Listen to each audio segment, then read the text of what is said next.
So, you know, normally at the beginning of these podcasts, I'll have like a funny bit, or a bit, whether or not it's funny is up for debate. Or sometimes I'll just go right into it if I don't have anything. But for this one, I would actually just like to take a second to air some grievances I have. Um, Oh, so so I recently took advantage of this Black Friday weekend sale, and I bought Sonic Origins. I finally caved, and I bought it for like $22 as opposed to the 45 that they were trying to get from me.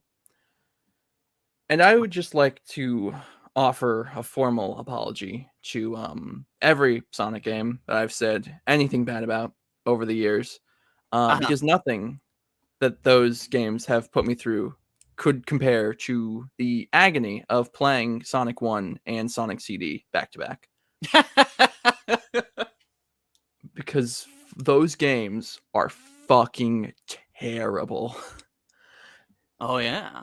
So you went Yeah. back to them, and Oh yeah. Well, you realized that the past was a lie and your elders yeah. were frauds. Yeah. Well, because the story mode, you got to play all five of them. Oh, I'm sorry, Yeah. four, because three and Knuckles are one. Shut up. But so so I go to Sonic 1, right? And I had this horrible realization while I was playing these games that every time I've played them, I've like used debug mode to just skip the shit I don't like. Uh-huh. So I'm playing Sonic 1, and I'm gonna, and you have to go super slow through those zones to make sure you end the level with 50 rings. And you have to go super slow past the goalpost to make sure you don't just blow past it and miss the ring that you worked so hard to collect these 50 rings to get. And then you get into the special zone, and it's like this just the most fucking ear grating, awful, horrific music I have ever heard in my entire life. And it's just nonsense. It's just if you find me a person who finds those Sonic 1 special zones fun, I'll find you a unicorn, because they don't exist. It doesn't, like, I think it was like the second or third emerald. I got dropped into it, and it just dropped me like right. I just fell right into one of those like red goal things. Which, like, first of all, why are they called goal? Goal implies you're supposed to go there. That's not like they should have like "fuck you" written on it or something. They shouldn't say goal. That's something First that of all, over that's something that I've always wondered why like just no new version of the game fixes. Just change it to end or something. yeah, but then, Ian, you get to Sonic CD, because like Sonic 1, right, is bad because and also like, so you gotta get the emeralds in those first 6 zones, because you think you're ending fucking labyrinth zone with 50 rings. No, like, and like those like labyrinth zone, like Starlight Zone's pretty fun. I actually didn't mind Starlight Zone, but like labyrinth zone, and then what's the last one called in that game? I don't know. The Scrap brain. Scrap Brain. They're terrible. They are terrible fucking zone. They are awful to play. And then you get to the final boss, which is like whatever, right? And then you get to CD. And last year I actually replayed Sonic CD, and I was like, oh, this game isn't actually that bad if you play it with like going after the robot generators and like going after the Metal Sonic holograms. And I guess I was like smoking crack or something, because that's not fucking true at all. Because those are fucking like, okay, so because I mean, I guess that's technically true in the sense that if you don't try and do that, then you're just playing a shitty Sonic game. Then you're just playing a Sonic game that is doing everything in its power to stop you from moving forward. But like, Indeed. going after those fucking generators, the first couple zones are whatever. But then you get to like, fucking wacky workbench.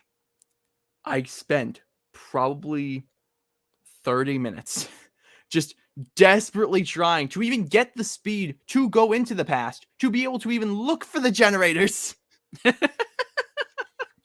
and then you beat Metal Sonic, right? And then in Metallic Madness, they're still like, hey, by the way, so I gotta get those fucking robot generators, asshole. Like, why? What? Like, no, that game has like one good thing about it, and that's the cool animated intro and outro. But like, no, and then you get to Sonic 2, right? Which Sonic 2 is still a good game. But those fucking special stages, I don't know what the idea was when they were like, when like John Sega or whatever was like, hey, we're gonna have like special stages be a staple of this series. Oh, are we gonna make them fun? What? No. Like, I mean, at least this version makes it so like you can very easily get the tokens to like replay them. Because like, imagine, I can only imagine you're playing this on the Genesis and you just fuck up, and then you got to go all the way back, and you got a limited chance to get them. It's fucking dog shit. And I know this is probably like, this is like, oh yeah, Gen Z Sonic fan doesn't like the classic games. Well, maybe the classic game should have been fucking designed better. I would say the rest of Sonic 2 is still good though. I actually beat Death Egg like legitimately for the first time. I was very proud of myself. But anyway, Sonic 1, Sonic CD, not good. They're stinky. And to anyone, to any motherfuckers out there listening to this who are like, oh well, you like Sonic 06, so your opinion doesn't matter. Hey guys, you know what Sonic 06 does better than those two games? You want to know? Everything. So anyway, Ian, you want to get into defend yourself, sire. What everything does it do better? Oh, everything. Yeah, it's He so anyway, Ian, you wanna get into Ian and Race? Read your comments. Sure, let's go. Because I like pissed off everyone. No biggie. I'm sure anyone who would be old enough to care is not watching us. Yeah, so. They're not listening to this shit. Ian, you got strong opinions on Sonic 1 or Sonic CD? Yeah, they're okay. I think Sonic 1, like, I know how to get past all the jank because, like, I know, like, in Act 1 of Labyrinth Zone, you can literally just skip the whole level if you just do a certain thing. You don't have to, which is fun. So yeah, just like over the years, learning everything, like how to avoid the jank has made it more like manageable and just kind of like, I'm just hanging out. But obviously, you shouldn't have to do that. So it's one of those things where it's like I have so much experience with these games from playing them for so long that like I just know how to avoid the jank, that they're fine to me. But for someone who's just like getting into it and playing the game, as it's just thrown at you, obviously it's not going to be that fun. Same thing with Sonic. Same thing with Sonic CD, where like I just like used a map to learn where all the generators are when I was like younger. So like I just know where they all are now, so it's a lot easier, and I know where you're supposed to go to get your speed and all that stuff. But the game's not going to tell you that, and it's not fun to look. No. So yeah. Anyway, I look forward to the comments section in this podcast. Well, to add to it, what to add to the fire, which is better, the Japanese or American soundtrack?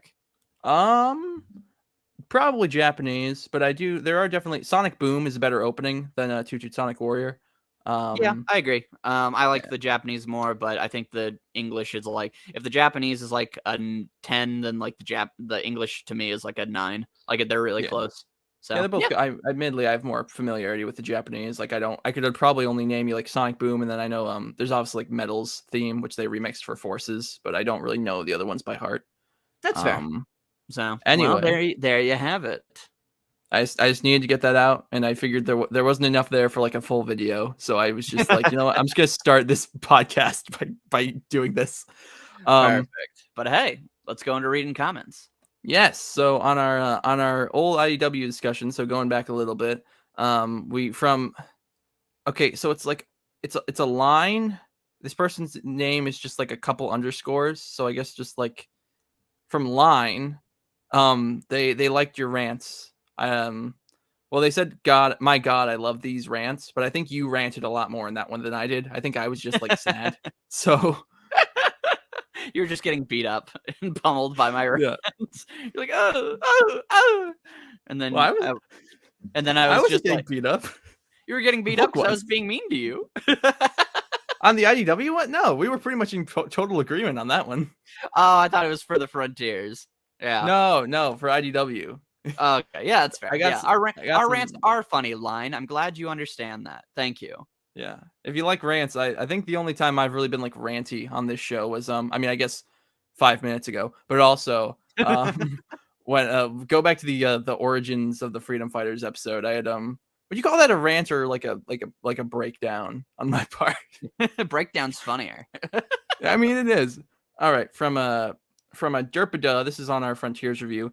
After hearing Silver Ace 01 and Ian Waffles agree positively on most aspects of Archie and IDW videos discussions prior, this video has actually become the MCU Captain America Civil War moment between you both, with your radically conflicting, contrasting, polar opposite takes.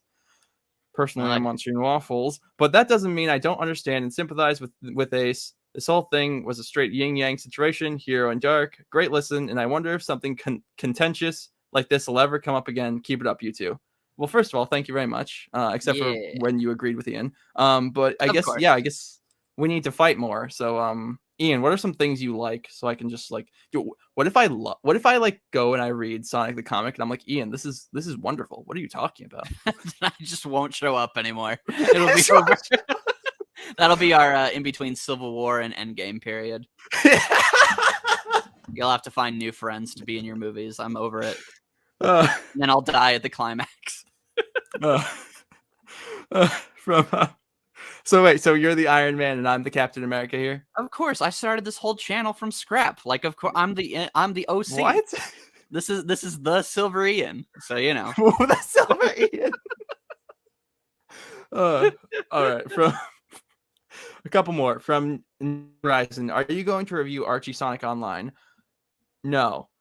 Yeah, probably not. Not for any like particular reason. I'm just not that interested in it. I've read it. I like it. I haven't read the newest ones. I need to. I just feel like I don't know what we would talk about it really, and also I I would feel weird because like obviously if you're a creative you want people to give respectful critiques of your art so that way you can learn and grow from it. But even still like with it I would still feel weird going like, oh, this panel is like drawn funny, knowing it was drawn by a person who was being paid nothing like between their shifts at work just purely out of love. I Mhm. will say I think it would maybe be fun to do like an episode on like our favorite Sonic fan comics. So we could do like Arch Sonic Online, Ghost of the Future, maybe lump those like together like with a couple others. I don't know if you've read a lot of Sonic fan comics, Ian, so maybe that. Not too many, but I've read like Ghost of the Future, and then there's like another one that I had checked out. So yeah. Yeah. I think the only way, and Ian, maybe you would agree with this, maybe you wouldn't. I think the only way we really want to devote a whole episode to Archie Sonic Online is if we were like maybe able to get like a couple members of the team on to like talk to them directly about it. But other Yeah. than that, I couldn't see us devoting a whole thing to it. Okay, and then I have one quick one and one a little longer one, so we'll get through those quickly. From Josh and I won't read the whole thing, but basically they were now I will read it because I don't know if I could paraphrase it properly.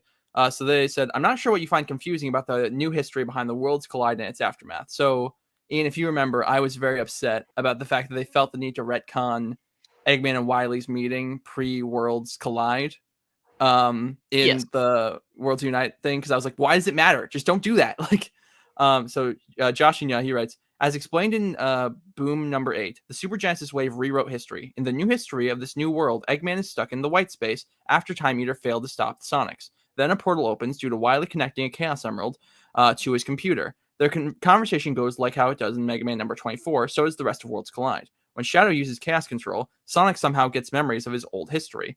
And that carries into Sonic and Nicole for the first arc of the reboot, before fading away from everyone's mind. From the perspective of the new history, the only thing Sonic broke was the planet's structural stability, not the history/existence of the entire multiverse. Now, Joshing, I understand what you're saying, and that make like I don't like I get that.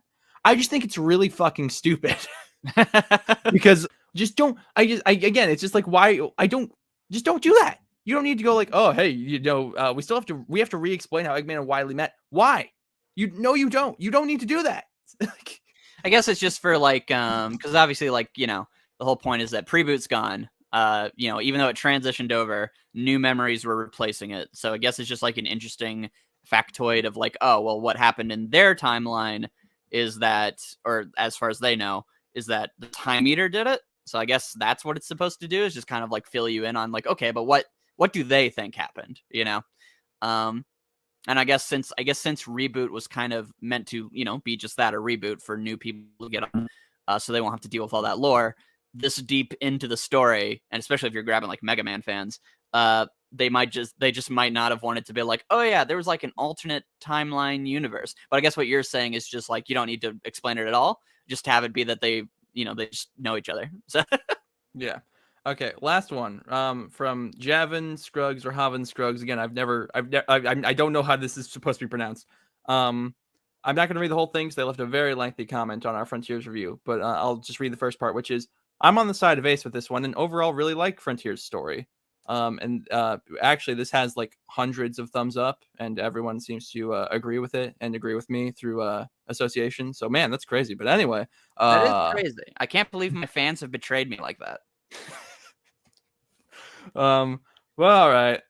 I guess we can't delay it any longer. Let's get into it. This isn't okay. So apparently, Archie / Flynn / whoever was making these decisions decided that they wanted to fuck over our podcast that would be made several years after the book ended. So audience and Ian, you all know how we've done this before. You know, we do an arc of the main book, we do an arc of universe, back and forth. You know, it's perfectly fine. You know, 4 issues main book, 4 issue universe, so it all works out. It's great, it's fun. And then Archie was like, "Hey, what if we like fucked that up?" So these next ones are like, you'll get like 2 issues and then 1 issue and then 3 issues, and then you'll have like part 1 of a story and then part 2 of another story in the same comic. And it's like, how the fuck are we even supposed to do this? And so why were they thinking of us? Yeah, they weren't. And so I remember reading this because I had just said like, "Oh, we'll just do everything up to Panic in the Sky," not realizing that was 8 fucking issues. But then I realized that's probably for the best, because I'm going to be honest with you, Ian. I think I might have fewer notes for these 8 issues than I normally do for when we do 4 issues. Oh no. And to be clear, we didn't read any universe arcs, right? We did not. No, that's next down. So we'll be doing like a batch of them next time. No, well, I think next time we'll do Eggman's Dozen, then we'll do Panic in the Sky, then we'll do Shattered, then we'll do Genesis of a Hero, and then we'll do whatever the Chaos one is called. Well, Shattered comes before. Well, it happens at the same time as Panic in the Sky, but Panic in the Sky ends after it, so we might want to do. That's not. No, Panic in the Sky ends. No, because there's the scene at the end where Knuckles and Sonic and all of them, they're getting like tea at the castle afterwards. It ends after Panic in the Sky. Well, what I mean though is that they literally call each other in the arc, and they're like, "Hey, we're fixing the planet right now. So like you better like fix Angel Island right now." So like they're happening concurrently. So, but obviously Panic in the Sky. Yeah, but Panic in the Sky ends Shattered. but Panic in the Sky ends the world saga, whereas the Knuckles one just skips ahead a little bit and like goes. Well, yeah, but then you get to see like the epilogue at the end of that issue. So I figured that would be it would be better to do that one after. We can do whatever you want. Audience, are you enjoying this peek behind the curtain? No, it's more interesting than the comic. Yeah, if you want to do it that way, that's totally fine. In my head, I was just always thinking that you do Shattered first because because Angel Island would get fixed, and then it's just like, all right, and then we fix the planet. But to be fair, the ending of the Shattered story does take place after Panic in the Sky, so you are correct on that. So if you want to go based on that, then that's fine. Yeah. Alrighty, we fixed it, folks. Mom and Dad aren't fighting anymore. The world and the comic and our schedule. Yeah. I sent you the schedule like 2 months ago, and you were like, "Yeah, looks good." You sure did, but I don't pay attention to any of that stuff. Oh my God, I just read. You didn't read the schedule, apparently. That's true, and sometimes I don't even read when we talk about these things. You didn't. What was it? What was it? It was the Chaotix one. I just didn't read it. I was like, I remember it, and I did. I did remember it. Yeah. All right. But anyway, so with this, so real quick, I just want to say that I agree with you. I think this section is probably where I think most of the flaws of Reboot are at their strongest, which would be large pages of just exposition dump introducing new characters that unfortunately we never get to, and then just like a lot of Sonic just not really caring. Yeah. Like I don't know if you. So this was something I thought was interesting, is that this version, and we'll get to more detail, but just as a framing, Flynn writes Sonic differently in each of the things he writes. And what I think is interesting about Reboot Sonic is that kind of the idea he seems to be going with is that for the most part, barring like the Werehog possession storyline, or corruption storyline, Sonic's whole thing seems to be, I don't know, I'm just helping. And like, you know, I don't like bad guys, so I just do it. And that's fine, but I do think that in a story, but I think the best Sonic is when you balance those two things of the free spirit and then also the character who, but he is paying attention, he does care, and he has something to be invested in. But I don't know if you noticed, but throughout like this whole section, Sonic doesn't really seem to be invested in anything to any more of a degree than like what he says to Dulcie in the flashback, where she's like, "Oh, you helped save a kingdom? Yeah, I mean, I did it for fun or because it was the right thing to do. I mean, you just take your pick." So it is kind of funny to just see like how Reboot UAW Sonic, who is like this, like, here are my moral philosophies and I will fight tooth and nail for them, except when I don't. And then you have Reboot Sonic, who for the most part just seems to kind of be like, fixing the world seems like the right thing to do. So I just do it. Yeah. So I don't know. Did you get that feeling? I these books were just so fucking boring, man. But like I had a couple of moments with Sonic that I really liked. I liked I did like that flashback with Dulcie. I think the reason I like it is because it's a younger Sonic. I think if like this Sonic, like the older Sonic we see, said that, I think I would have some issues because it's like, you know, he has years of experience and he's got these friends that are very dear to him. Yeah, I didn't have too many problems with Sonic's characterization. Oh yeah, I'm not saying it's necessarily terrible. I'm just saying it's boring. I mean, it's very boring. That's more of what I'm getting to. Is that like Sonic is not like where before in Preboot Sonic was like, anytime he's on screen, I love hearing him. Here he's just kind of there, if that makes sense. Well, I think this is very much the beginning of Sonic being there, like, which is again that's how he is in IDW, where he's like, he's either there or he's pissing me off. Like that's his two modes. Yeah, but yeah, I guess we can start with unless you had something to add to that, we could start with the first little story with Rotor. Yeah, we sure can. So did you cry? How many tears did you shed for Rotor for the first time in the story, unless you had read those origin stories, which you wouldn't have, being like, "Oh no, my dad's a jerk," and he's like, "You're a nerd, son." He goes, "Maybe he's right." And then Sonic goes, "Rotor, buddy, I care for you and I'm here for you." And he goes, "Yeah." And then they leave, and that's it. I didn't mind that interaction between Sonic and Rotor. I actually thought that was fine. I liked Sonic kind of, you know, I like it when Sonic like is able to tone down a bit and be like, "Hey man, like what's up?" Maybe maybe that's why I like Frontier. I don't think that's a problem at all. What I think is a problem is that who the fuck cares about Rotor and his stupid dad?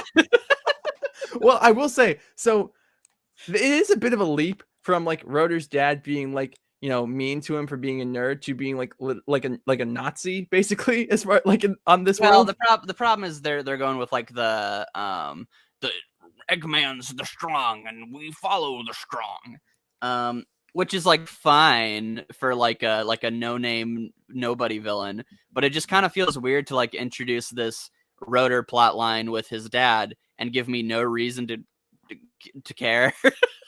Like, I don't know. Did you have any reason other than that it's like general human empathy that, oh man, he's mean to his son, I wouldn't be mean to my son? No, and it never comes up again after this. Yeah, I was gonna say it doesn't go anywhere, which obviously is not Flint's fault. The comic got canceled. But well, no, but I mean, like there's 7 issues after this, and we have this big like "I am your father" moment where where Rotor finds out his dad is betraying like the world and working for Eggman, and it just doesn't fucking matter. Okay. Well, actually, since we're talking about this, because this like section is like so whatever, it's all over the place anyway, which is on purpose. Obviously, they're going to different places more. So let's jump ourselves just to talk about Rotor and be done with him.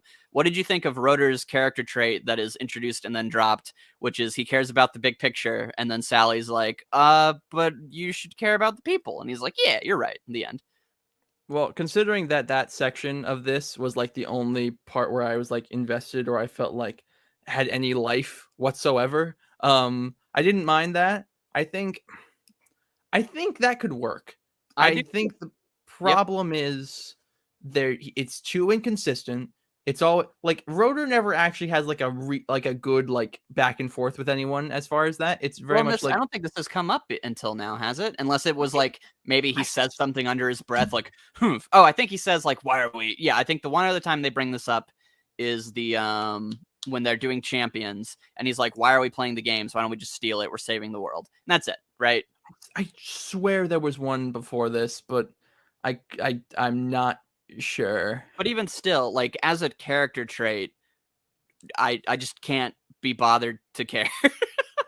Like, I don't know what I'm supposed to care about in this big picture thing when the way they resolve it is kind of like, it feels really rushed, I think, is the idea. Like, I like the concept, and I think what they could have done is, instead of Rotor making the ring and it kind of being like, oh, you enjoyed making the ring, instead have it be that the girl actually talks to Rotor about, like, this is like, at first she's like, I need to get this ring, and we don't know why that is. And then she's like, well, it's for my mom or whatever, it's her birthday. And then Rotor, because we can tell from his little flashback, his mom died. Or like it was seriously injured, it seems.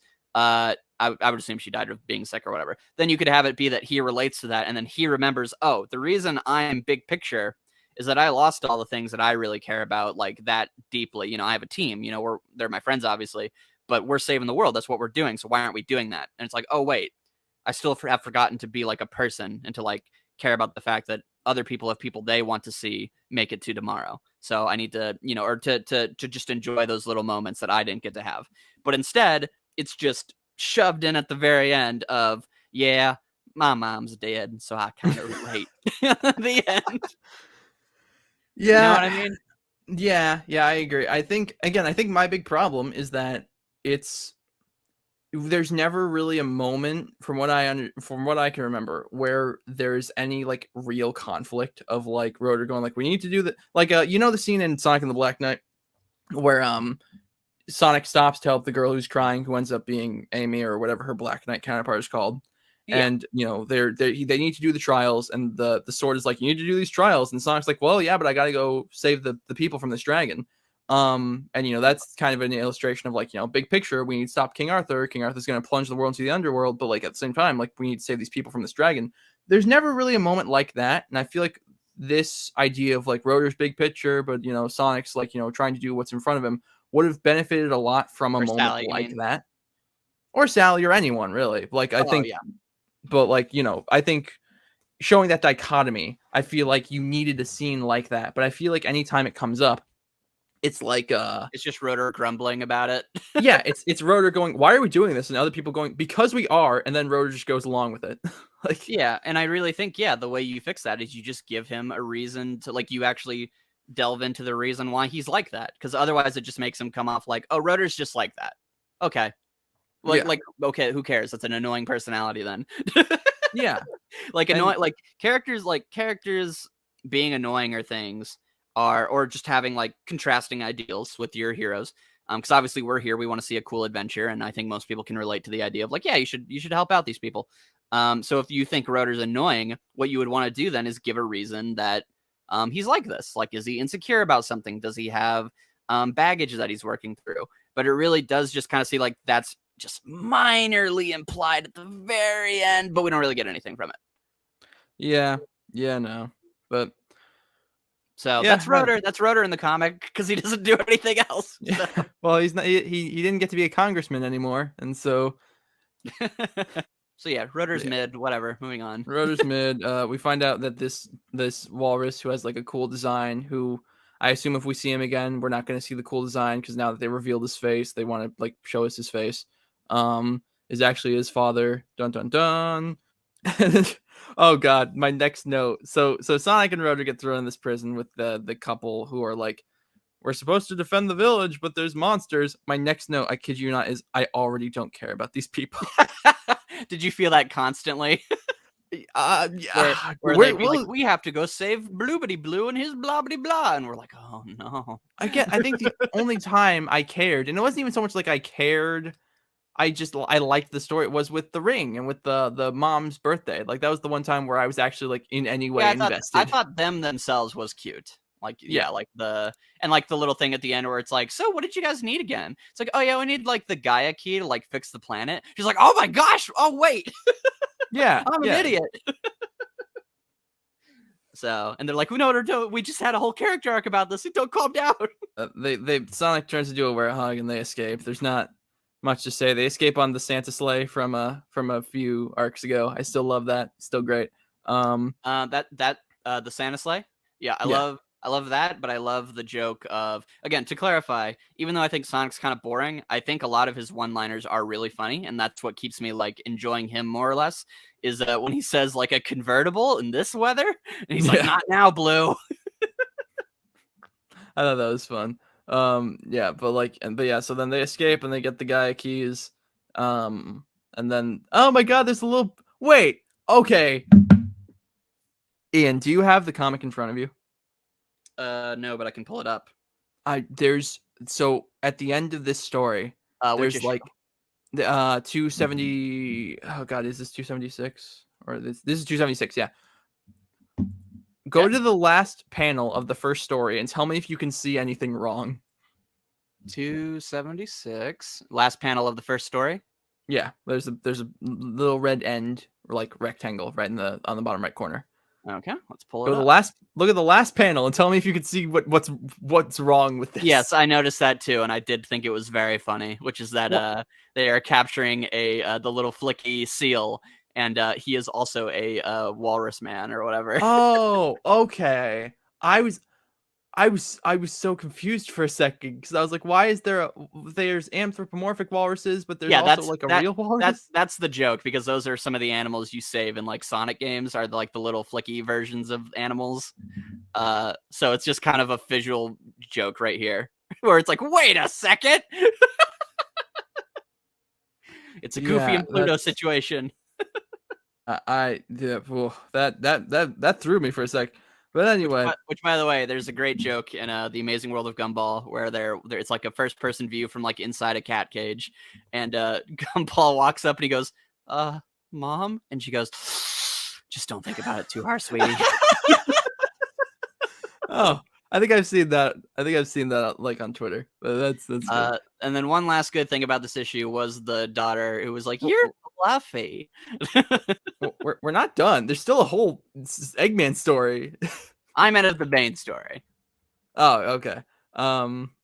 Yeah, but then, yeah, I don't know. It's whatever. But and then we get into the Eggman story, which is better, I guess. Where he's talking to Orbot and Cubot. What's interesting is they actually give not for Cubot, but they give a reason for Orbot's personality. Where he's like, Yeah, which I like. yeah, which I thought was cool. He's like, you made me dumb because you like feeling superior, and like you made like I can't remember. He was like something about like him being sassy for because you work best in a competitive environment.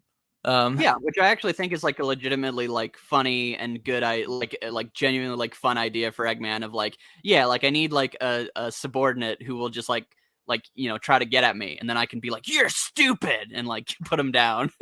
Because he doesn't have a Snivelly in this universe, so it would kind of make sense that he needs someone to talk to, but like not in like a meta way, but in like Eggman even knows like, man, I just want someone to yell at.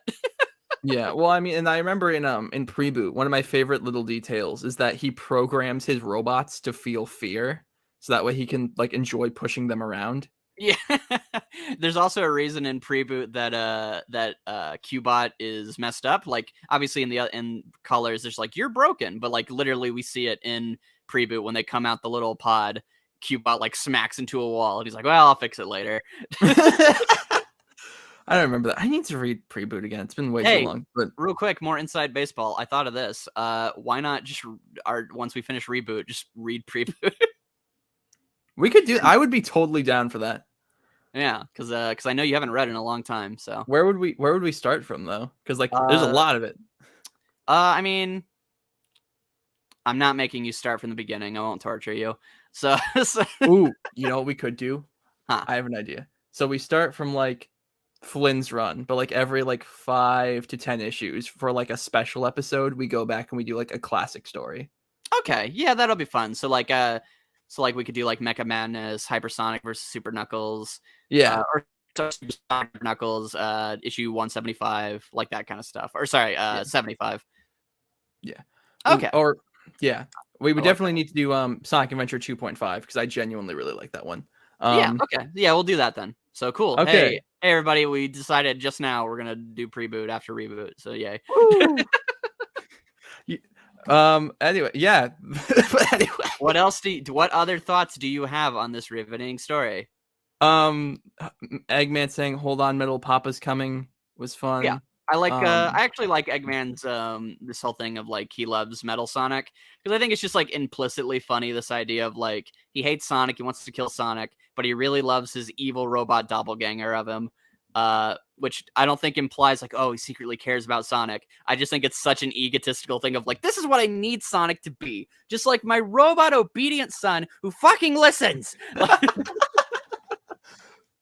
So I just like that as an idea. I do like the joke that Cubot is plugged into a Dreamcast.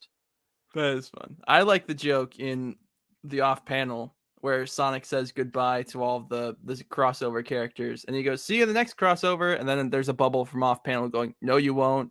No, you won't. Which they were right. That is true. And I also just like the whole thing of like he's like, I haven't done anything in a while, so I'm doing it for science, for my empire. He runs in. Yeah. Like Eggman's pretty fun throughout all this. Yeah. But there's not much more to it. Alrighty. Well, let's move on to issue 277 then. Let's pick up the pace a little bit. I have one note for this, and that has absolutely nothing to do with the book itself. Okay. It's for the off panel. I wrote the Flash reference was fun. That's it. That's my one note. I did see that. That was pretty fun. So I would say this is another example of what I mean, where it's like, okay, so I've mentioned this for a while. I think the Freedom Fighters and Reboot like are just boring. And this is another example of that, where it's like you have Flynn is doing this thing of like having Lupe, this brand new character, who obviously we recognize from like the old comic, but I mean she wasn't much of a character in that either, but whatever.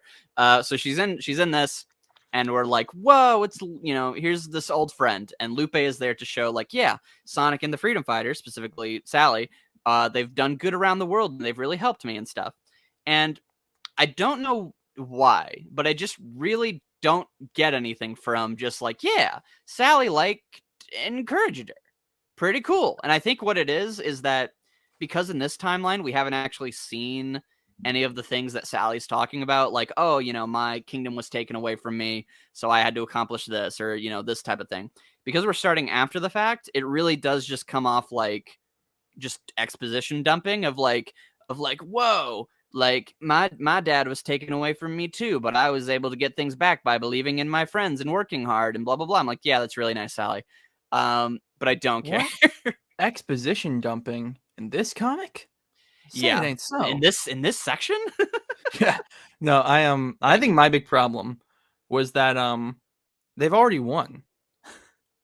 Like the kingdom's not taken over anymore. They've driven out Eggman. Eggman's fucking up like other parts of the world, but like their home, like the thing that they're fighting for is fine. Like, so Sally going to these other people and going like, yeah, it used to suck for me, but now like I'm doing pretty okay actually. Like, well, I mean, and she's saying it oh no, I guess even in the past, yeah, she's it's already happened, right? Yeah. I guess it would be one thing if she was like I'm still fighting for my kingdom or whatever. But I don't know.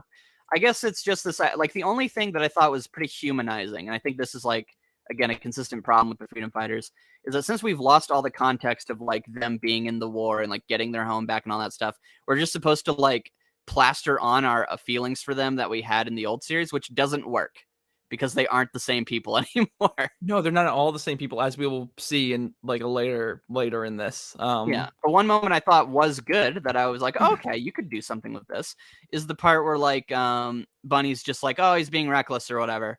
Or Sally's being like, oh, he's being reckless. And Bunny's like, well, you did the same thing or Nicole goes, you did the same thing when you came to rescue me. And then she's like, yeah, well, I mean, I can't argue with the results. And then Bunny's like, Sally won't risk anyone else's life but her own. And she's got to realize that she's not an acceptable casualty either. I'm like, all right, that's cute. That's a nice little way of like humanizing Sally and this kind of idea of like it's not just her nagging Sonic and being like, Sonic, what are you doing? You're not listening to the plan. Instead, we are being shown that it comes from a place of like, Sally's so selfless towards herself having to do things that she wishes like she would be able to do more. And she doesn't want Sonic and all these other people to have to rush headlong and cause these kinds of dangers to themselves. Cool. That's about it. Well, and also the reason, Sonic getting under Sally's skin and, her kind of nagging him was interesting before was because they were in love and because I was gonna say they wanted to be together and were like in a they had like romantic chemistry. Yeah. Whereas now you could make it into being like, oh, it's like maybe you could say it's like a sibling like dynamic where like one of them's all brash and the other one's like more reserved. And even then, just, I don't even feel that because we have that little like Sonic. This is I don't know if you've noticed this, but I feel like Sonic doesn't act. Actually, they literally say this, and they say like it's a good thing, which is they say they have the scene where Sonic Tails is like, yeah, Sonic looks out for me, blah blah blah. He's really cool, and then Chip's like, I gotta be honest, I'm really jealous that Sonic treats you like that. He's like, oh, Sonic treats everybody like that. He's just really nice and kind to everybody, and like, you know, you're just his friend instantly. I'm like, that sounds really boring. yeah. Well, and also that's Amy. That's a different character. Like, but yeah, I don't know. Like again, it's just like Sonic and Sally bickering at each other, which they barely even do. They've barely spoken 2 words to each other since the reboot started. Well, it's because all they do in this is light teasing, but Sonic light teases everybody in this comic, so it doesn't feel any different. But it's just like, yeah, that's not. You're right. It's not inherently interesting if there's not like that context. I would say attention sounds bad, but like if there's not like something underneath it, you know, and it's just like, yeah. But in reboot, everyone in this comic, they are just friends. Like they just they all get along, and that's like, and what I mean when I say they're just friends, I don't mean like, no, sorry, I should let you finish. Oh no, sorry, I interrupted you. It's not that like it's not like, oh, friendship dynamics, ooh, boring. It's more of like they are just friends in the sense of that's all I get from them is like, yeah, they know each other, they like each other, they are good to each other. The end. Like there's nothing that fun about it, you know? Yeah, well, and also it's like I think that's why Bunny and Antoine has been like the one thing I've like genuinely consistently enjoyed about this comic throughout. And I think I don't know if it's this issue or later on where we see more of that, but like just because it's the one thing that's like kind of different. Yeah. And even then, like it again, because you know, obviously I can transplant my feelings of them in the old story, but I just can't do that in this comic. Instead, I'm just like, yeah, they're married. Yeah. Well, and even then, it doesn't really necessarily feel like it. So yeah, I don't know. I think they're cute, but like I guess they are cute, but they're like cute in the same way that like Sonic's kind of funny. I don't know. I guess your mileage varies on that. I'm a sucker for romance. Like it doesn't take a lot for me to like that. Oh, that's fair. Yeah, that's fair. Yeah, but yeah, I mean, is there anything else interesting to say about this first part? These siblings are cool. We see more of them in later stuff. Yeah, do you want to just do their little B story? I mean, I guess we could just quickly go over it. So like there's the sibling and they're sick and their Eggman was like, hey, if you join me, I'll make them better. And then he was like, no, I won't. I just gave them like robot parts, but like they still need like medicine or they're going to fucking die. And then they get the Chaos Emerald and Sally talks to the other one and they're like, well, maybe this isn't a Gaia temple. Cause that's also a plot point we didn't talk about. There's fake Gaia temples. And yeah. So here's the thing. So I kind of like the bunny, and I think her name's Clove or Cassia. I think it's Cassia. Clove's the other. I like Cassia because I like her. I actually like that they gave some personality to like her playing video games, her like kind of teasing the guards, her like kind of nervous laughter she does, and then kind of her whole thing of like I like the contrast of like Bunny. Or it's like, oh, like Bunny, you know, she's like, I didn't ask for these robot parts or whatever. And she's kind of assuming, oh, you just went to Eggman because you just want power or something. And she's like, actually, I went to Eggman because I didn't want to die. It's like, well, did you have to team up with Eggman? It's like, oh, golly gee, I'm sorry I didn't go to the nearest robot parts store to get me a new body. So I think what that does is I like the ending that it kind of comes to, which is like most people we find seem to be with Eggman for selfish reasons, but it kind of seems like there are some people who feel like they have no choice but to go to Eggman, and that's really sad. I hope we can do something about that, which obviously we don't get to because the comic gets canceled, but I do think that's not a inherently terrible plot line to set up. My kind of main, and I think Cassie has a charming personality. My main problem is I don't know how you feel about this, but I kind of think that Flynn continued to write Eggman like he did in Prelude, which was that he was a psychopathic monster. And I don't think that tone fits anymore. It kind of felt just mean. Does that make sense? No, I agree. It's very jarring is what it is. It's like when Eggman gives that speech where he's like, oh, I thought it was funny. Like, yeah, like where he was like, I just did it because I wanted to. Like, yeah, it doesn't. Like Yeah, in it doesn't fit. I Yeah, would say. because in Preboot, again, the context for Eggman was that he is an evil alternate reality robot version of or like a more evil version of our Robotnik who lost to his Sonic, and then our Robotnik inspired him, and so he nuked and killed everyone on his planet and won, and got bored, so he came to our reality so he could have a long staged war, so he could satisfy his desire for lust and violence. So that, so that is Yeah.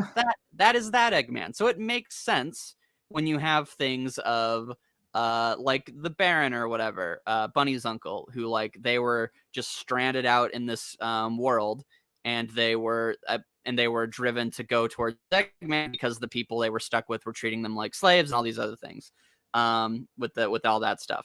And that feels natural to the world of Archie Sonic, because Archie Sonic's world, or Preboot, is because it's based on Sad AM, which literally starts with a post-apocalypse setting. Where like these literal children have to fight against an evil dictator who has destroyed things they've loved. People have died, like these types of things.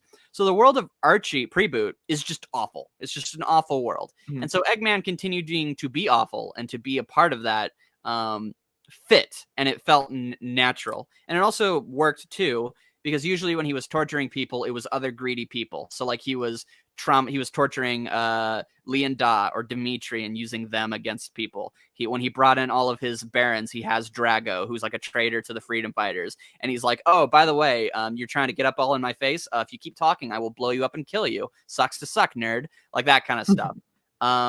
And so like, and then even for the more tragic characters like the platypus guy, who his people came to him and they were like, Eggman's offering power again, let's do it, baby. And so he decided to take the lead on that so he could cause as little damage as possible and maybe try to help out the freedom fighters and try to work from within.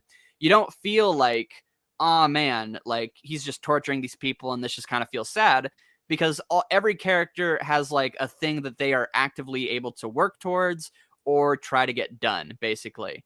But here, it's literally he found like some girl with cancer and promised to give them a healing treatment. And he's like, haha, fuck you. Your sister does still have cancer, and you get to be a Nazi for the rest of your life, or I'll kill you. The end. Yeah. And it's like, oh. And like if you like look at the comic, it's way brighter. It's way more saturated. It looks more like the characters are a lot more lighthearted. Like Rotor pointed out himself, the world has literally been destroyed, and it's taking the tone of Sonic Unleashed, which is that we're not going to the ramifications of like, well, if the world split apart, people would have fell into oceans and died. No, because it's a lighthearted story. It's about like this fun adventure or whatever. That's what we're here for. So to have like this horrible contrast of like this terrible thing, it doesn't feel like, oh man, Eggman's at it again and this world is crazy and this is bonkers, guys. It just feels like, oh, well, it feels like the Metal Virus, where it's just like you're just torturing these characters and it doesn't feel good. Yeah. Well, and also like you said, like, in Preboot, the world is just generally suckier. Like, yeah, it's just awful. Yeah. Yeah, and so like, Eggman acting like that is not, it's not such a stark contrast. And also, all the characters in Preboot just generally, I'm going to say are worse, but I don't mean worse in the sense that like they're written worse. I mean, they're worse they're written more like real people who generally are worse than like idealized cartoon characters. Oh yeah, like everyone in the story has like their flaws and types of things, or like their low moments. So it doesn't really feel like you're like punching a stuffed toy, Yeah. But yeah, no, I didn't really think about that, but there was definitely this feeling like, oh, like what Eggman did when that scene comes up. Yeah, and it's not terrible, but I do think it's just like, because it's the worst it is. Like it's the worst it gets. Like usually Eggman's pretty fine during the rest of this. He has one more dark moment in the Eggman story. Eggman's doesn't. Yeah, which I think is a little more appropriate, but it just, again, it kind of feels like in this world, I don't know. I mean, literally, just let's even take like this idea, like Sad AM, it's like the basis for all this. Sonic's uncle gets turned into a mindless robot, and he mentions how like, oh, like we can actually see what's going on when we're inside the robot form. We just can't do anything about it. And like he gives him the ring and he's able to have his sanity. He's like, I'm sorry, Sonny, like I'm going to lose it again. And then Sonic cries. He's like, I couldn't save my uncle. So like and that same premise carries over into Preboot. That's an awful world. So like having Eggman continue to do that, like you're locked in. This is what the story is about. Whereas here, like we come in and yeah, we have like the thing of like forgetting the past or whatever, but it's kind of glossed over, you know, after a certain point, obviously. And then we're riding a train with like an Eggman foosball table and all that, and we're doing champions and stuff. So to have this kind of B story, yeah, it just doesn't really. I don't. To me, it was bad vibes. I didn't like it. So Yeah, no, I agree.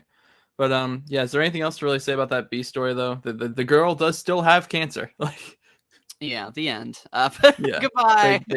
they get the point of that was they get the last emerald. Like that's what was needed to be accomplished during that. Yeah. So yeah, I don't have anything to say about that. Next story. 278. My first note is I'm sorry, no, you don't get to have part 1 of one story and part 2 of another story in the same comic. And I stand by that. So yeah, they're fighting in the desert. We see them. I will say I do. So we see like the freedom fighters of this region. I really like the twist we get with these guys later. How they're Yeah, I actually was gonna like say I think this is the best story of this section. yeah.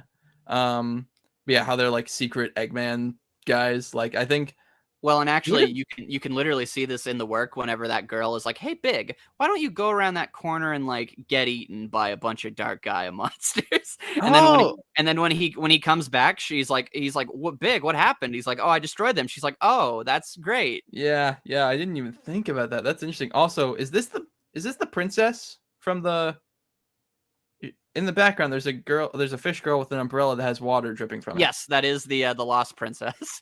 Is she the Big the cat of this comic where she's just like in the background places? She is until the final arc where she's amazing and I love her. She's one of the best characters in Reboot. So yeah, so look forward to that. It's great. Yeah, I like what was his name? Spike the porcupine. I thought he was fun. Just Yeah, because I liked all their designs. oh yeah, I like all their designs. I like the mole, how he's blind. He's got Kamina glasses. Who? Gurren Lagann. I forgot you don't watch anime.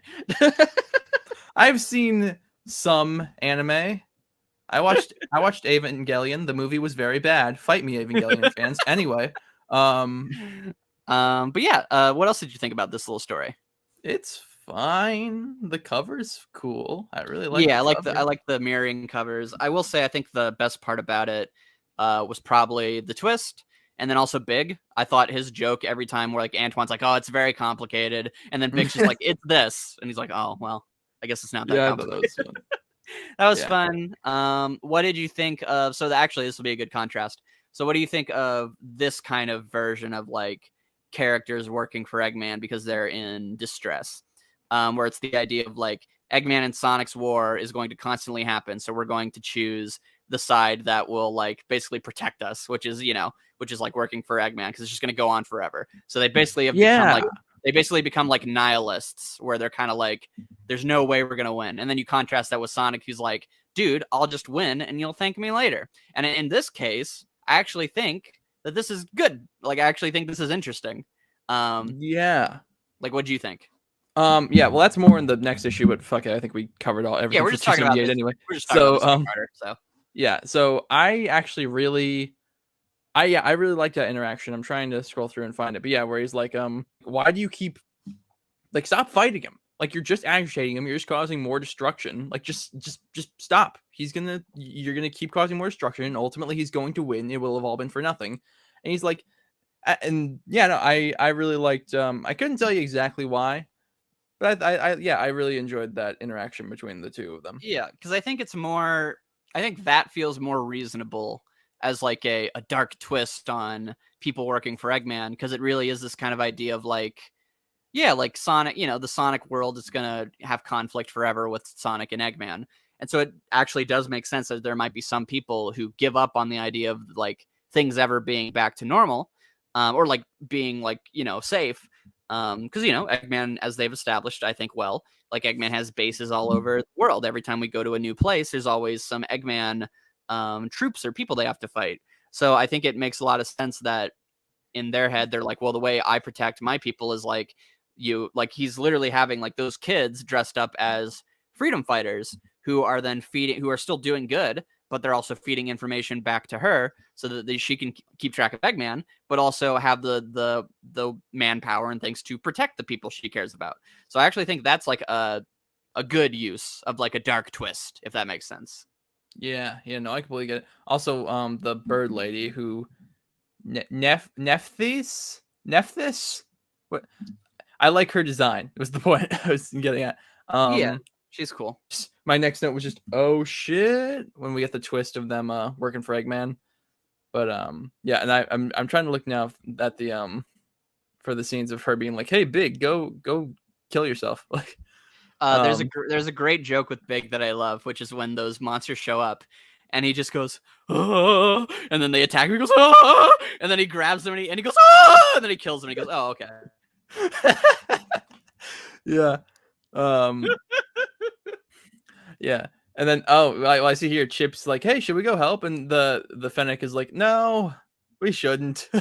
Yeah, and then he comes back later, and he's like, yeah, I destroyed them. He's like, oh, that's wonderful.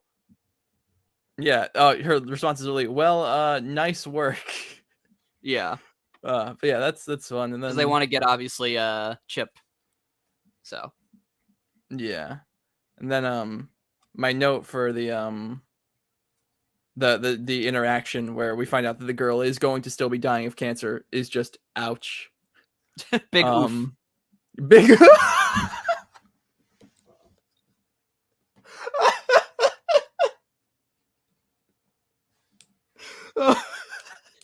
I was not prepared for that. Big. Oh, anyway. I don't know why that got me. Because it's so bad that he said it. It is really bad that he said it. Oh. Okay. So, I really want villains to be able to enjoy the sunlight and like be happy one day, so I will never kill them. One dies off screen and traumatizes a child. Big oof, bro. So shit. Oh. All right. Okay. 280. He's running in Missouri. More like running in misery, am I right? Reading this comic. Let's go. Right? Sonic Unleashes garbage. That's what hey, wait, said. no, that's not what I said. I love it. I love it. No, that's not what I said. Redacted. But anyway. So yeah, they get into the temple. It doesn't matter. The only thing is they get the key, and Chip and Tails are talking about Chip. Yeah, and they're like, hey, and Tails is like, Sonic's great, and Chip's like, I agree, Sonic is great. And you know what? All of you are great, actually. And then and then we get. So what did you? Okay, this is a question I have. So what do you think of just like Chip? Like, did you forget that Chip was even in this arc? Because I did. A little bit. So like when and I also just like don't enjoy the last minute like, oh guys, crap, we didn't show like Chip bonding or doing anything with anybody, so let's just shove it in real quick. Shit. Yeah, no, it's just this page of like, it is the definition of telling and not showing. And I know it's like, oh, it's pictures, so it's actually showing, but like, we all know what I mean. Like, it's just him going like, yep, I sure did bond with all of you. Like, by the way, sorry, I'll let you finish. I keep interrupting you. Sorry. No, you're good. My last thing is like, where the fuck was Chip during Worlds Unite? Like, he wasn't in that arc, right? Like, he just didn't get. He died with Shadow. He died. Big oof. Why was he on the ship? Why would he be with Shadow? He might have been hanging out with the president. He was hanging out with the president. Still can't believe that Shadow actually died. That's amazing. That's so funny. And then Sonic Skype calls him and he's like, "Are you okay, bro?" It's like, "Yeah, duh." He's like, "Okay." At least they give an explanation for why he's not in the final battle. Silver just fucked off. He's in the future, getting born. Yeah. Oh, yeah. He's in his boring ass Sonic Universe arc. I'm sorry. I love Evan Stanley. I love your work. You're great. I'm sorry, but anyway. By the way, I think this is the only time that Sally and Nicole actually seem gay. So points there. When they're reading the book to Chip. Yeah, and they have their arms over each other. There you go. It's literally more than anything in the one arc where it was apparently implied. No, they had their romantic stargazing session. They had the lead up to their romantic stargazing session. They didn't show it. Yeah, we didn't actually see. We had more romantic stargazing sessions in Preboot when they apparently weren't gay. that we didn't read. I was gonna say they're way more like gay in that because like freaking Sally and is all over Nicole in that. So I mean, because they actually have like a relationship. yeah, they have that like a is- relationship. Yeah, Like they talk to each other and show like fondness towards one another. But yeah. we're being really mean this episode. Nicole was literally in Sally's body canonically. So you know. What? Yeah, whenever Sally walked into the room and Rotor's like, "Don't trip over my cords, I'm gaming," and then she did, and then Nicole was in her body, and then it's literally canon that she got aroused from seeing Sonic, and she tells him that. No. What? When did this happen? What? I'll find it. Yeah, but because that's literally what sparks her wanting to make a body is that like she accidentally gets warped into Sally's body. Sonic is like, oh my gosh. And then she's like, dude, having skin's pretty tight. And then she makes a new body, and then she goes stargazing. Pre-boot is weird. So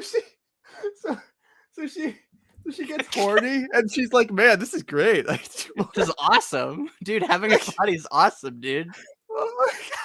Now, here's the thing. I'll give Pre-boot its credit. The way I described it is like the bad faith version of it. I found it real quick. I'll send you the images. That's the bad faith version of it. But like, because like, thankfully the writers took it in the direction of less of like, oh, I want to bang Sonic, and more of like feelings are cool. I want to have more feelings. And like, there's a section where she's like walking around and she's like, oh man, like the breeze and the wind, like this is awesome. So like, yes, it's more than just like she got aroused at Sonic, but she also did canonically get aroused at Sonic, and that was one of her reasons for wanting to be a person. So, That's amazing. by the way, you're gonna love how they draw Sally. They were very horny. So here you go. Oh joy. That's Because it's pre-boot. Do you remember in Sonic Adventure 2.5? Because that was like their big anniversary arc. They like kept switching artists. So like, oh my god. What? Wait, okay. What? Let me just show you the part where she's like, Sonic, you're a very handsome hedgehog. Oh dear. Here we go. Why? I don't like how this. Okay, the colors, the smells, my limbs, live without a command. So what does it like to feel alive? To feel, to love. Oh no. This. Why does he call her Salgal? I don't remember him calling her that.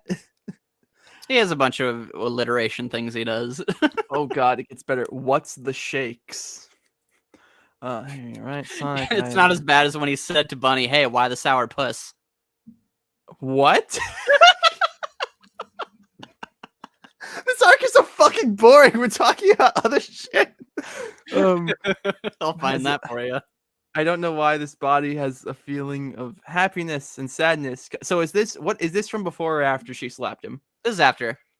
Okay, so that explains the sadness.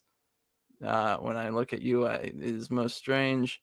Okay, and then at the very end, she's like, Sonic, does anyone tell you you're a very attractive hedgehog?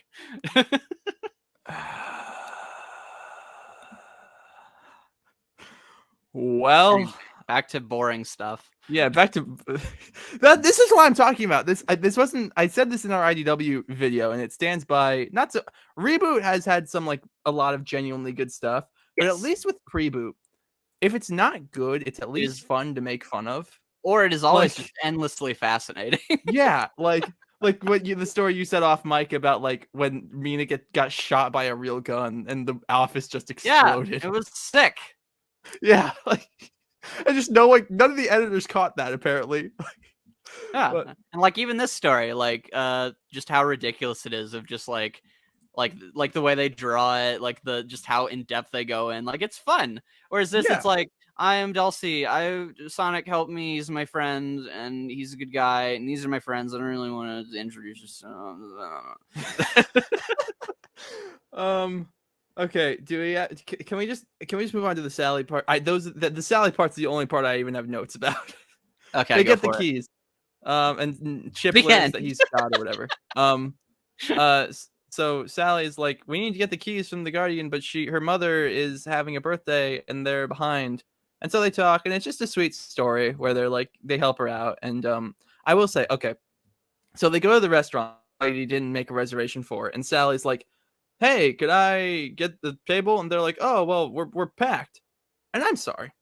But if the soon-to-be reigning monarch of a very powerful nation comes to your restaurant and goes like, "Hey, could I get a table?" You're gonna bump someone. You're not gonna make them go talk to their cat friend and have them like negotiate over getting a table. Like that's just not gonna happen. I mean, you know, in their fair case, I don't care about other monarchs. You can reserve a table or pay, or bribe me. So get the fuck out. Bribe me. If Sally's not above bribing, then she can GTFO. Other people pay for I it. mean, she's clearly not about bribing. She tried to buy the emerald off of Breezy a couple Very weeks ago. true. And her dad was like, "It's too expensive." No, Breezy said no. No, Breezy said no. But by the way, I do like having Honey the cat as this running like helpful character who's just like, "I'll give you stuff, but you know, as long as you help me." And you know, that's fun. I like greedy characters. I like greedy characters who help us. So yeah, well, it's you know the greedy character with a heart of gold. You know, I don't know if she has a heart of gold, but she has a heart of, but she has platinum and gold in her wallet. Let's go. She's rich. That was by the way, I really like real quick back to the first part of this issue. I do really enjoy that the Buffalo guy, like Sonic's just like, "Wow, you guys are really tough, and that's why I'm leaving. Goodbye." And they're like, grab the liquor, boys and girls. We drove off Sonic the Hedgehog. Yeah. We're fucking lit, fam. Ah! I did like that. That was fun. They do that. They pull that a couple times in this. In the Rotor story, he like pretends to be kidnapped. We captured Sonic. Like that's fun. I think that's a good running joke. Oh yeah. Well, it's even a little sad because like it's real dudes who like actually feel like they accomplished something. It's not just like soulless machines. Yeah, they're definitely not going to be on the dudes posting their W's anytime soon. If you know what I'm saying, dude. Okay, does that Twitter account ever seem like a little off to you? Like, I'm not following them, so I just see like only like the best ones. Yeah, I guess. Well, I'll see like random. Like I saw one. This is off the rails anyway. It doesn't matter. I saw one where it was like, you know, the judge didn't let me have custody of my daughter, so I got a job at her school, so I could see her all the time. It's like, is there maybe a reason the judge didn't let you have custody of your daughter? Like, anyway, basically for some of them, you're like, I would like some more context, please. Exactly right. Like. Anyway, so Rotor's mom's fucking dead as shit. And so is Sally's mom. Everyone's mom is dead. What did you think of Sally and there being like, my mom's a ghost? Yeah, that was peculiar. Just because like we know what. Obviously, it's a different universe, and so her mom. Yeah, I mean, fucking whatever. I think this ties into the problem you're gonna bring up. Is like, I don't care who's your mom. Like, like I don't know you. There's that, and also like I know what your mom looks like, and it's not this. But yeah, it's just it's. I mean, it's fine. Like I think the story of them just doing a nice thing for these people, I think was, you know, good. I agree. I just like picking on it because there's a lot of things to pick on. But no, I agree with you. The heart of the story, I like with like again, weirdly, surprisingly, the characters I liked the most in that story were the boring human characters. Yeah. Which I will say, minor nitpick. I'm not the biggest fan of how the humans are drawn in this because I know they're trying to emulate the Unleashed humans, but I didn't like how they looked in that game either. Like, okay, that's fair. I mean, yeah, I like how they look, but I could see that. I always preferred with Sonic humans when they tried to go for more like the anime style than like the Pixar style. I'm more of a I want you to look completely opposite of each other because it's funny. So I'm an 06 guy. I need more Final Fantasy background randos. Oh, I mean, I would take the 06 humans. I would take the 06 humans over the Unleashed humans any day. Fight me, comments. People need a sense of humor. That stuff is funny. Oh, dude, and also like people are like, oh well, like they need to make them cartoonier because Sonic doesn't fit in the real. It's so fucking stupid. I love 06 and people's criticisms of it. So, there are some valid criticisms of it, but a lot of people's criticisms of it are very dumb. But anyway, actually, Ian, real quick, one last side tangent. So the other night I was a little tipsy, and I had a friend ask me like, "Hey, why is Sonic 06 your favorite Sonic game?" And my response, I said, "I'll kill you." My response is as follows. Because I like it and it introduces Silver and Mephiles and it's good. I mean, when you're right, you're right. It does. Yeah, and I'm gonna be honest. Even sober, I don't know if I could sum it up better. So. Sometimes you just vibe with something, and that's fair. Yeah. Anyway, what did so you that's think? that. What did you think of the Tails and Bunny story? Tails and Bunny. Yeah, where they go and there's like that guy. He's like, my house is destroyed. Oh God, I that fucking story was I was so a baby. That's so stupid. Because like he's okay. So they go and he's like, my life is over because my childhood house is ruined, and they essentially go, hey, like, stop being sad. And he's like, oh shit, you're right. And then he's just. I mean, So obviously the more generous interpretation is that Bunny relates to him by being like, I've had to start over, like with my body or whatever, and you can start over too if you have people who care about you. But I think this ties into another, again, going back to kind of some of the older problems of just like, one, it feels like a little too late. Like I still stand by what I said in the origin story. You needed that to be at the start, like you need to give me that context for these characters from the get-go. Because at this point, like, Bunny has just kind of been around. And so to have this kind of little backstory where it's just like, oh yeah, some bad stuff happened to me, which again, as a fan is supposed to remember myself and be like, oh yeah, she was roboticized, blah, blah, blah. Which isn't even the same in this. In the origin story, it's revealed that she got crushed, and then like it was roboticization in the medical sense, like in the way that it was originally intended to by Uncle Chuck. But if you just read this, then you wouldn't know that. So, but anyway, I just feel like, I don't know. Maybe again, this is kind of what I feel about like IDW when like Evan writes, is like it just kind of feels like, man, it's really good when like people care about each other. Like Tails like cares about Bunny, and that's really nice of him. He's gonna help her. But like, I don't know. I just feel like since they don't really have like, I need more to a dynamic than just they're nice to each other.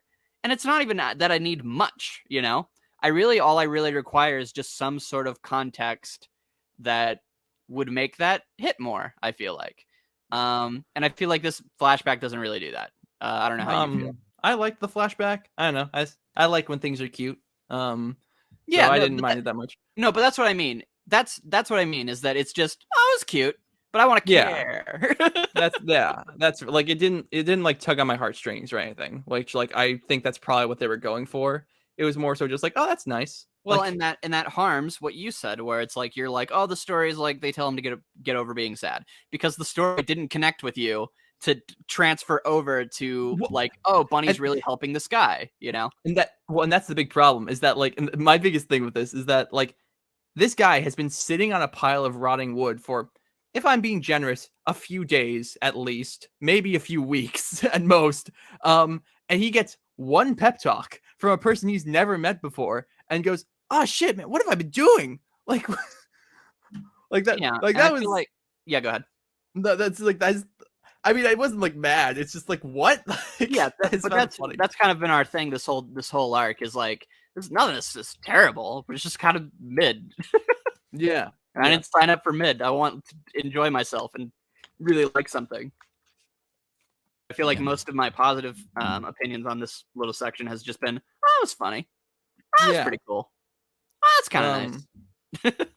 Yeah. So, I will say, I guess it has been, because maybe it's because I have like, it's been a minute since I've read Prelude, and since I haven't watched through all of Sad AM in a while, because like obviously Tails is the whole like, oh, Aunt Sally, Aunt Bunny, but like they seemed a lot closer in this like story than I'm used to them being. I guess just when I think about like the Freedom Fighters, and I think about like their interpersonal dynamics, I don't think of like, oh yeah, Bunny, she's like a big sister to Tails, like that's not where my brain goes. Yeah, I don't think they do like I know they do like a Aunt Bunny kind of thing in Sad AM, but I don't know if they really leaned into that in Prelude. But yeah, I get what you mean. They definitely have like the Aunt Sally with like Sally, obviously. Yeah. Anyway, if we can circle back to the A story real quick though, just because I do have a couple notes about that. Yeah, go for it. First of all, Dulcie's back. Yeah, she looks different. Yeah, she okay, Ian. What the fuck happened to Dulcie in Preboot? Because like she just disappears. Like she's in the background when everyone gets teleported to New Mobotropolis, and then she just fucks off. Like I don't. Yeah, do you know what came before that? Like what her last like major appearance was? all I remember is you saying out of context that we murdered her abusive boyfriend with a SWAT team. Well, that was before that. So this is after. So more bad stuff happens to her. So Oh basically, god. she goes back to like her society because it turns out like the reason we've only seen like her and like Zan or whatever her abusive boyfriend who's dead because Sonic killed him with a SWAT team. We've seen that because basically what happened is that so Dulcie was basically a part of this dragon society who hid away during the war with Robotnik, and they're like, we don't talk to outsiders. And then what happened was that she obviously doing that, she got banished. And so now she's coming back to her home and there's a bunch of like dragons who have been roboticized. She's like, oh no, I gotta help. But then her like horrible tribe is like, Dulcie, you fucking bitch, get back on the chains. And they like literally chain her to like a wall and they're like, ran away and blah, blah, blah. And then as she's like, I'm here to help. Like dragon robots are coming, like, ha, fuck you. And then they put her in a wall and then literal the dragons invade. And then a bunch of debris, like rocks, crush Dulcie. And then she goes, oh, I'm sorry, Zan, I didn't mean it. And then a literal box appears that says, this is in reference to Dulcie's abusive boyfriend hitting her. And so it's a joke about abuse. And then, yes, this happens. And then she saves all of them. They're like, Dulcie, we were really sorry that we were like really terrible to you. Can you be an ambassador for our society going forward? She's like, yay, my abusive society accepts me. Let's go. And that's the end of her story. What? What? I fucking love Sonic, man. Yeah, I love Preboot. It's so good. Dude, oh man, that's I mean, that's not amazing. Abuse is bad, and like being treated poorly by your community is bad. But like the fact that exists is like, what the fuck? I will have to find this for you. Please do. I'll keep summarizing this boring ass story while you do that. Well, so I find actual peak fiction. Yeah. So they're talking. We find out she has like her own faction of freedom fighters, which I guess was a thing that they were doing, and then they, didn't get the chance to expand upon it. I assume that would have led to something like with all the different factions, like maybe teaming up at some point. Although I guess one of them's evil, so I don't know. But yeah. So then we get a flashback of their first meeting with Dulcie, and I liked this. Just I think when you're talking about a younger Sonic, I think him just being like, I just help because that's what I do. Like. I think even with older Sonic, I think that can work. But I think to be clear, I don't think it's a bad thing. Like if you obviously haven't seen One Piece, Luffy's like this, where like Luffy will just help you if you buy him a soda. He'll like take the government for you, because he's just a cool guy. But like the reason it works with Luffy is that like Luffy always has like something else he wants, while other characters are doing like big picture things. Whereas like Sonic, it really does just kind of feel like he's ambivalent to like everything. Like he's just kind of like, well, it's the right thing to do, so that's what I'm going to do. But obviously but I don't know. I just think that's a little less engaging in this context where other characters are being like, whoa, you like saved a kingdom. And like apparently in this universe, he didn't grow up in Knothole. He just like found Sally in their kingdom and he helped them. And obviously I just think that's a little less engaging than he grew up there. It's his home. He cares about Sally. They have a dynamic, a relationship, all those types of things, It's not bad, but I think with the way it's written in this comic, it's just kind of boring, Yeah, you could definitely make that work. I mean, Sonic Genesis makes that work, where they meet and they grow closer over the course of an adventure. Well, I mean, that has the context of the whole story, but I get what you mean. Yeah, but like, I think I think for what they're trying to do, where it's like Sonic's known, the freedom fighters for like a little bit by this point. So like he's not going like, I fought for this kingdom because it's my home and because I love everyone. He's going like, nah, it's just, I did it. I found them. They needed my help. I helped. Like, I don't know. I think it's a lot cuter when he's like younger too. Yeah, absolutely. Yeah, to me, it's less of like oh, that scene was bad, and just more of like, this is kind of an example of what I mean of like, he's a bit less interesting, Yeah. Also, I do like I like seeing the characters like younger. I don't know what it is, like, we saw with Tails last time, we see it with Sonic and Sally here. Something about like I think because nowadays when we see the classic characters, it's these like awful stilted 3D models generally, and like they aren't allowed to like talk or like be. When we see these classic characters nowadays, they're not characters. They're like caricatures. Like at best, they're in those like YouTube animations where they're like doing Tom and Jerry shit. and at worst they're like, like I said, they're stilted 3D models and like forces or generations. So I think seeing them here and being able to connect the through lines, like, no, this is Sonic but younger, this is Tails but younger. Something about that clicks with me. I like that. Yeah. Heck yeah. Okay. Wait. Okay. So my next note, since this is when I got to the B story, was wait. So this motherfucker gets out of bed every day and just goes and sits on a pile of wood. This is a day job. Yeah. I mean, yeah. Anyway, so I think that's it for this story. There's a I found the abusive boyfriend thing. Oh, okay. Hit me with it. Good news. Good news. I found the abusive boyfriend. Yeah. Let me pull it up. It is this page, right? Yep. Okay. Here you go. Is this entertaining, audience? Just us laughing at things you can't see. I don't care what they think, unless it's positive towards me. Oh, sure. Right. Yeah, top left. Okay. Ooh, I'm sorry, Zan. It was. Oh my god! Are you shitting me? And read what it says to them.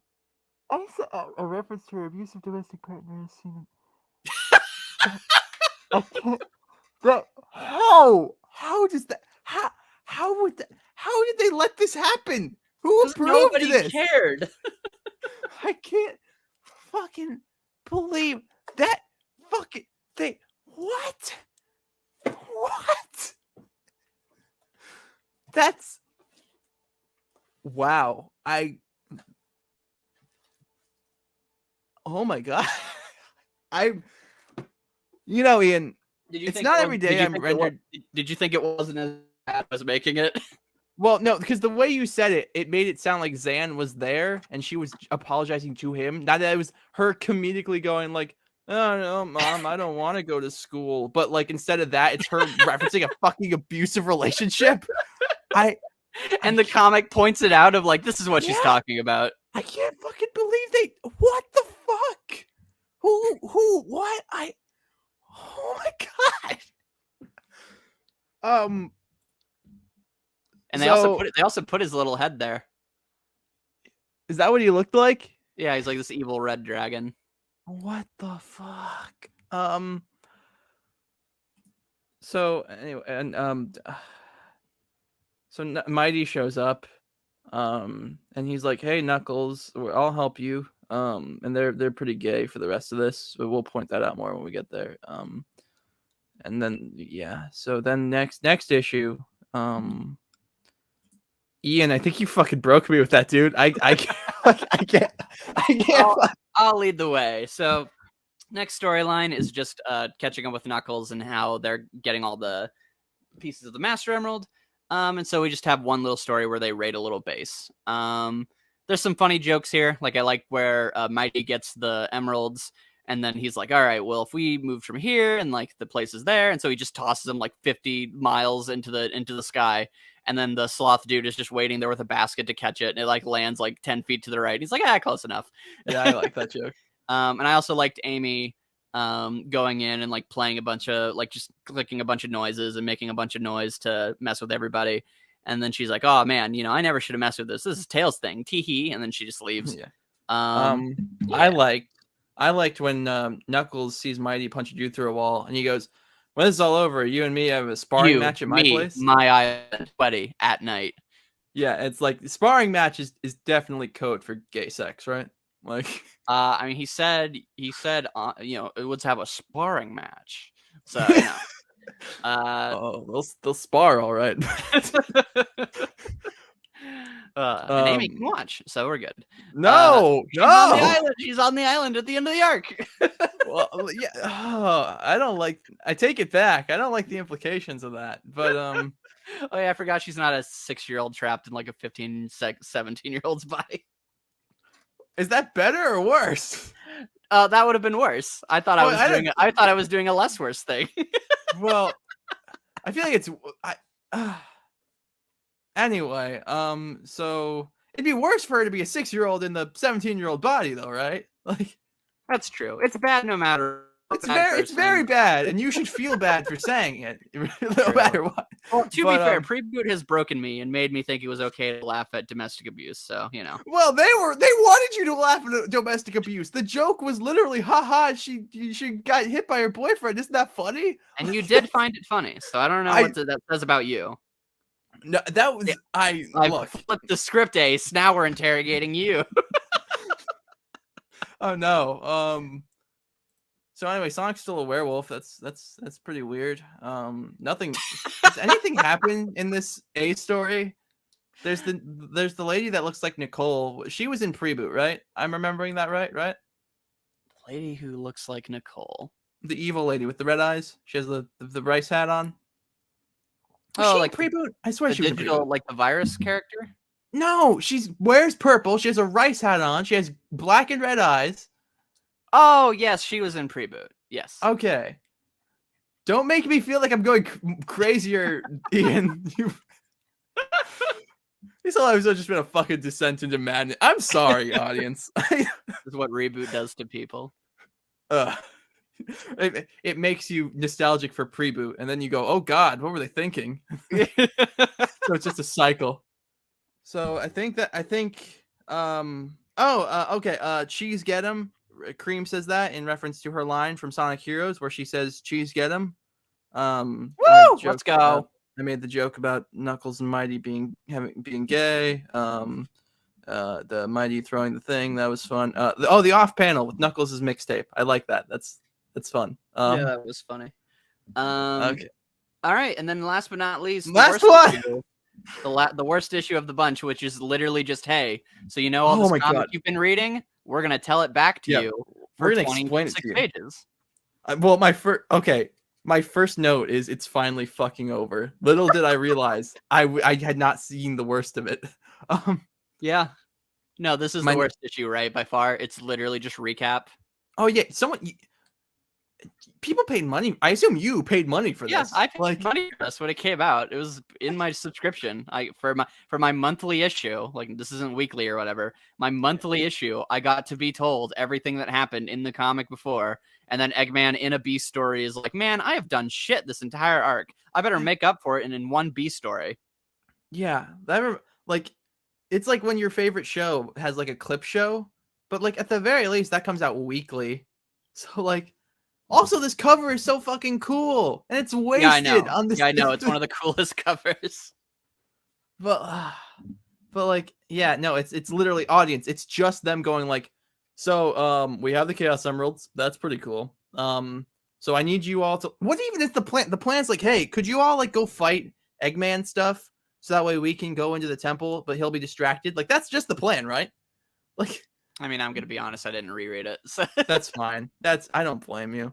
I think it's just that. I think the plan is just, hey, all of our friends, if you could just go like find an Eggman robot and punch it, so to take the heat off of us, so that way we can get the emeralds into the temple. That'd be really epic. Could you do that? Yeah, and then Eggman's just like, well, that's really lame. So then he comes up with a counter plan, which will be enacted next issue. One of my notes for this issue is literally, "Oh God, shut up!" I know there's so much word, so many word bubbles. Yeah, it's so much fucking talking, and like, yeah. My second note is, I forgot Chuck was a sir. Yes, he is a sir. Sonic was a sir, but then he got grounded and sent to school. Did they? Oh no, they didn't reinstate that. Elias goes like, "Hey, I could reinstate your knighthood," and Sonic's like, "I'm good." Like, yeah, I'm already a soldier at arms. So yeah, he's like, "Oh, it's fine." I went to another dimension. He does not. He is technically legally a bodyguard of the monarch. He did not revoke that. So, and is he? Would he? Okay. Is he okay? So Sonic and Sally get back together by the end of Prelude. So is he royal consort again by the end of that? Consort? Probably not. Probably not officially. Yeah, because they had to I remember in that issue they had to go get the blessing from the parents before the squid aliens attacked. Yeah. But anyway, we're talking about more interesting things now. But I have so many notes for this. For this issue. I don't know. I have nothing to talk about for this. It's just exposition. I hate it. I had a note where I was like, why is Sally's whole thing is giving like rallying speeches to the troops. Like, why is she nervous? Why this isn't a character trait? Like, like this, like why? Like it doesn't like it's not even like oh well this is different from Preboot, so I don't like it. No, it just doesn't make any sense. Like, like it doesn't make sense for this version of the character. Like much less like the Preboot version. Anyway, so then my last note for the A story is wait that's the whole story. It's because there is no story. It's nothing. Also, I forgot Tails doll was in here, but that was a thing a while ago. I will say, I do like the way they're drawn. That Sally is drawn, where she goes like, "Because I want to barf." I don't agree with this being a character trait of Sally's, but just this drawing is fun. Yeah.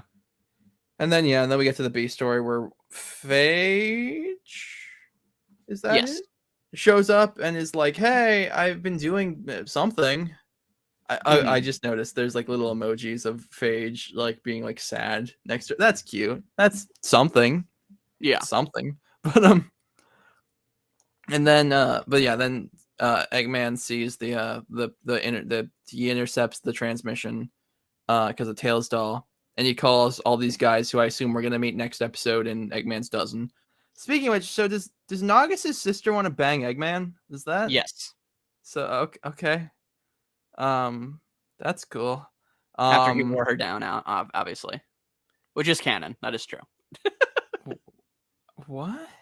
In the Eggman's dozen one, he like hunts her down and like beats her to a pulp almost, and then she's like, "I'll work for you, baby, because I'm under duress."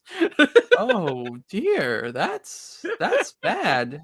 Well, and he's like, then he's like, "Go put a computer inside her."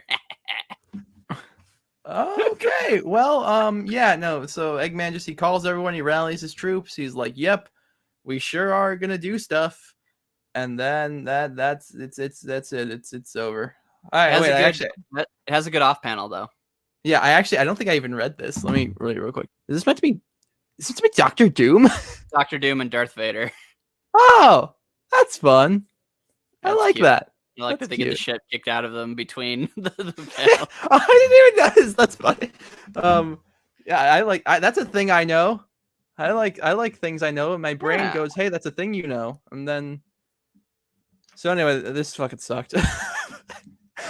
I'm sure you audience. I'm sure you couldn't tell based on the fact that we spent most of this episode talking about things that weren't the comic. Yeah. How would you rate this section? What score would you give it? I would give it a 4. You were higher than me. I would give it a 3. That's fair. I don't know. I kind of like the desert story. So yeah, it's fine. I was just bored the whole time. Like there was nothing here that like caught my interest except for like again like the Sally story was like there were brief moments of like oh that's fun, and then it was just quickly cast aside. Yeah. I will say I'm glad we did all these in one episode though. Like what would we have talked about? Yeah, well we didn't talk about the fucking comic, that's for sure. Yeah, that's true. And our audience loves it. So yeah, I hope so. I mean, we didn't. I don't know, but anyway, yeah. He's Ian Waffles. You can find him on YouTube. He talks about like anime and Kingdom Hearts. He's on Twitter at Ian Waffles. You can find me here. I'm at the Silver Ace 01 on Twitter, but I'm also here. I do some stuff sometimes. Ian, any final thoughts? Go read Preboot. It's pretty cool, and start from the worst part so you can appreciate the later stuff.